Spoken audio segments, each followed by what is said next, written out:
Solving linear inequalities is exactly the same as solving linear equations, so we'll make quick work of this, with one notable exception, which I'll show you in the examples.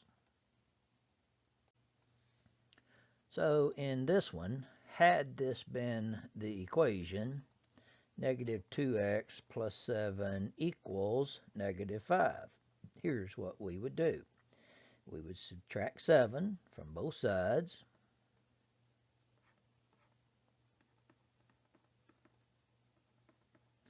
and divide both sides by negative 2.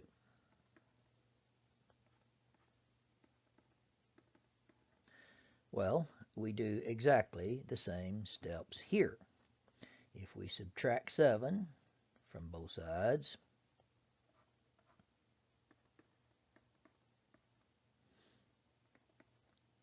and divide both sides by negative 2.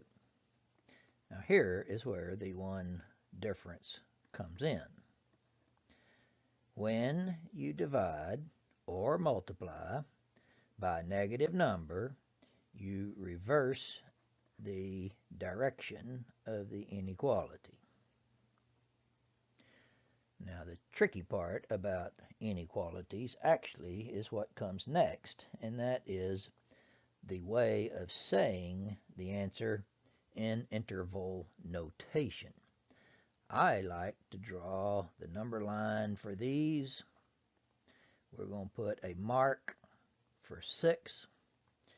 If this symbol does not have the line under it, we would have an open circle at the 6, meaning the 6 is not included. And the sign points in the direction that we're going to be shading. Now there will come a time when you will need to graph these inequalities, although in this first section you're not going to have to. However, I like to do the interval notation from the graph, because here's the basic rule for doing interval notation. When you see the graph, identify the shading, take the number on the left side of the shading and the number on the right side. Now the right side of the shading, since it goes forever, is called infinity. So we put the two numbers on each side of the shading in their order, left and right, and then we put symbols on the outside. The open circle is a parenthesis, kind of looks like an open circle. And infinity always gets a parenthesis. Now I'll show you some of the other options in the next examples. So here we'll start by subtracting 2x from both sides. That will make the 2x disappear on the right, and on the left we would have a negative 6x. Now we still have the 3, and we still have the 8, and we have not multiplied or divided by a negative number. So that means this sign stays as is. We will now subtract 3 from both sides.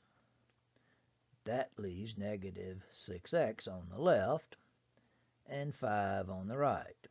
And again, we have not multiplied or divided by a negative number. We haven't multiplied or divided by anything. We subtracted 3. That means the sign stays as it is. So now we need to divide both sides by the number in front of the x, which means our sign will now reverse directions, whatever we come out with. We come out with an x and negative 5, 6. So again, here's how I look at that. Here is negative 5, 6. The arrow on the inequality is pointing to the left, so here's my shading. There is a line under the inequality, so there would be a solid dot here, not an open circle.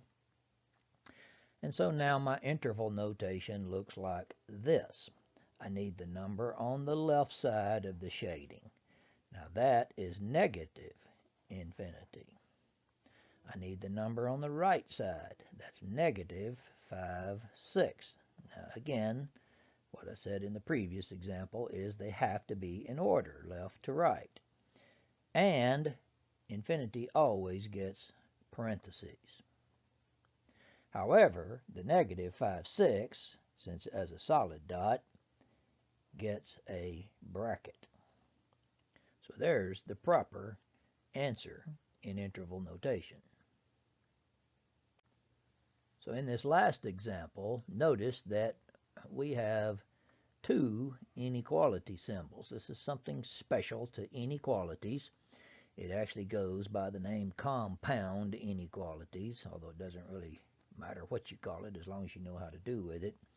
It's really two problems in one. We have this problem and we have this problem. We're just going to be solving both of them at the same time, primarily because we would be doing the same thing either way. So whichever you look at, the purple or the orange, the first order of business would be to add 8 here so that these would disappear. Well, we also have to add 8 here and here. 1 plus 8 would be 9. And 4 plus 8 would be 12. Now again, before I go writing any signs, I need to think. Have I multiplied or divided by a negative number? No, we added and subtracted. So these signs stay exactly like they are. Next step is to divide by 6 so that we'll have the x by itself. Well, we have to divide over here by 6 and over here by 6. And again, since I have not divided by a negative number, these signs will remain the same. Now, you can use your TI calculator for simplifying fractions if you need to. The one on the right, you should be able to recognize 12 divided by 6 is just a 2. The one on the left, however, again, you could type it into your calculator, 9 divided by 6, and then math number 1, and it will simplify that for you. And that simplifies to 3 halves. Here's my number line. 3 halves is here. 2 is over here. And the x occurs in between the 3 halves and the 2. So that's where our shading is, in between the 3 halves and the 2. The 2, because the symbol next to it has the line under it, has a solid dot. And the 3 halves, because the symbol next to it has a line under it, has a solid dot. So my interval notation would be 3 halves, comma 2, bracket and bracket.